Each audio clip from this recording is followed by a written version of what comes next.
What if every time a nation went deeper into debt, someone got richer? What if recessions, crises, and government bailouts weren't just unfortunate accidents, but necessary moves in a game controlled by those who profit from chaos? We're taught that debt is a burden, a problem to solve.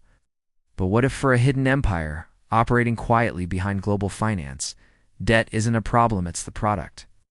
This is the story of how a system was built, where every crisis feeds profit, every bailout strengthens control, and every dollar borrowed pulls the world a little deeper into financial servitude. To understand this hidden empire, we must go back to the beginning, long before the digital era, long before Wall Street or the Federal Reserve. Money itself was physical gold, silver, or other tangible goods that carried intrinsic value.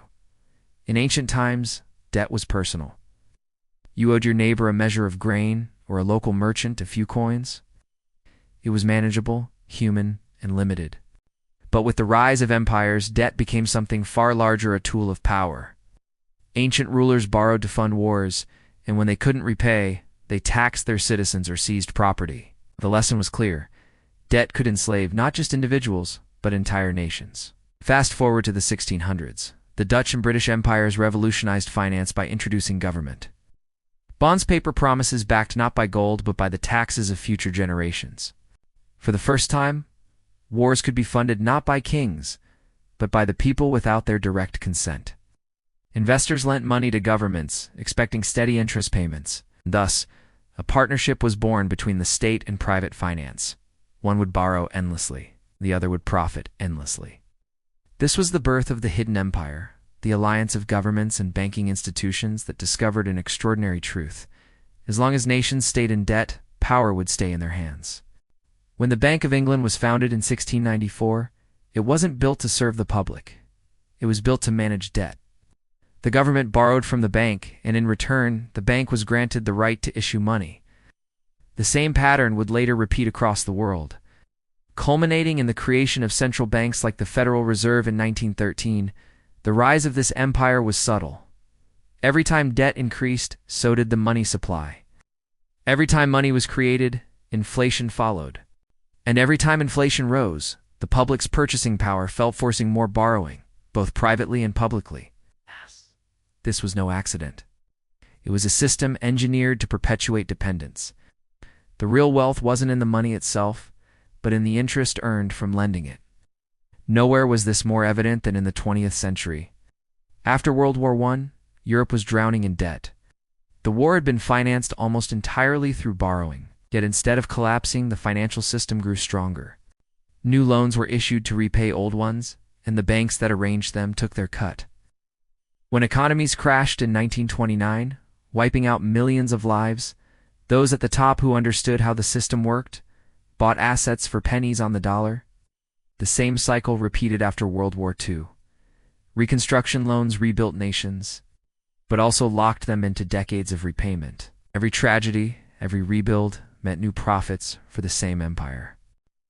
The breaking point came in 1971, when President Nixon ended the US dollar's link to gold. That single decision detached money from real value entirely. From that moment, debt was no longer limited by any physical constraint. Money could be created out of thin air. Every new dollar added to circulation was backed by nothing but the promise of future debt.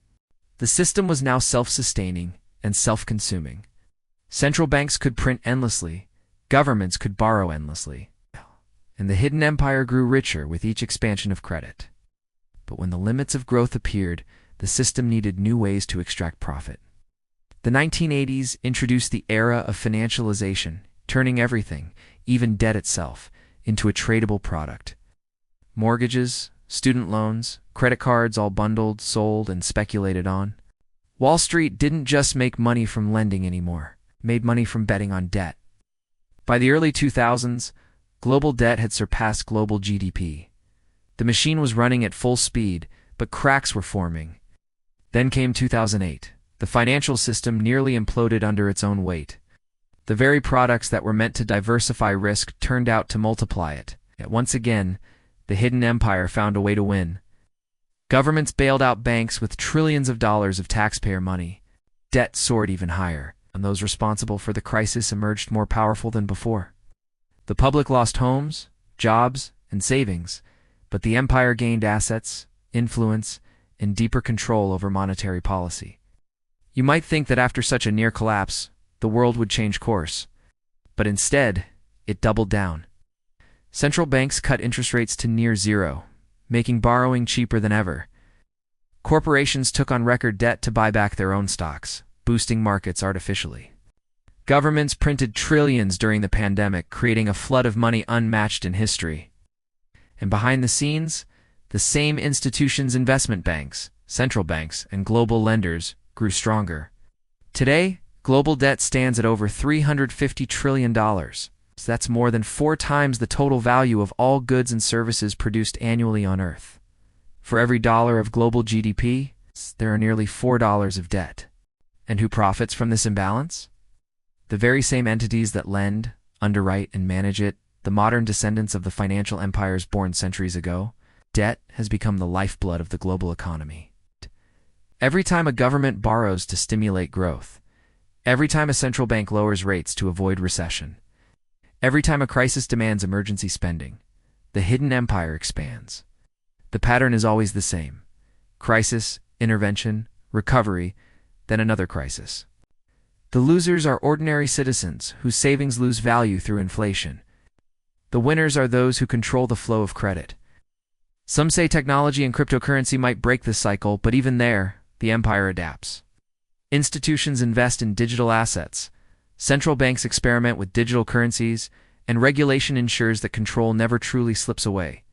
The battlefield may evolve, but the strategy remains the same: keep the world dependent on debt and profit from its expansion.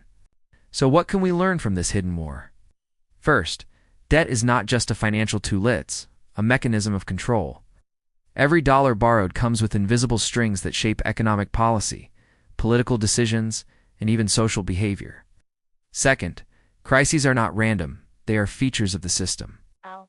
Each one resets the game while concentrating wealth further upward.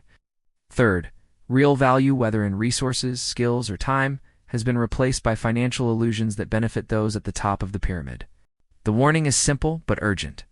A system that relies on infinite debt cannot last forever.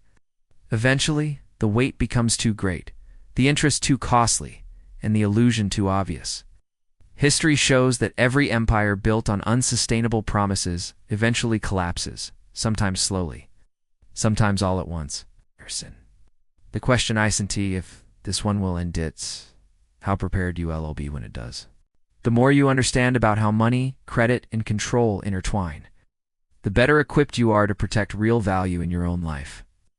Because in a world where debt fuels profit, awareness is the first act of resistance. If you found this eye-opening, share it with someone who still believes debt is just a number on a screen. Subscribe for more deep dives into the secrets shaping our financial reality, and remember, every time debt grows, someone profits. The question is, who?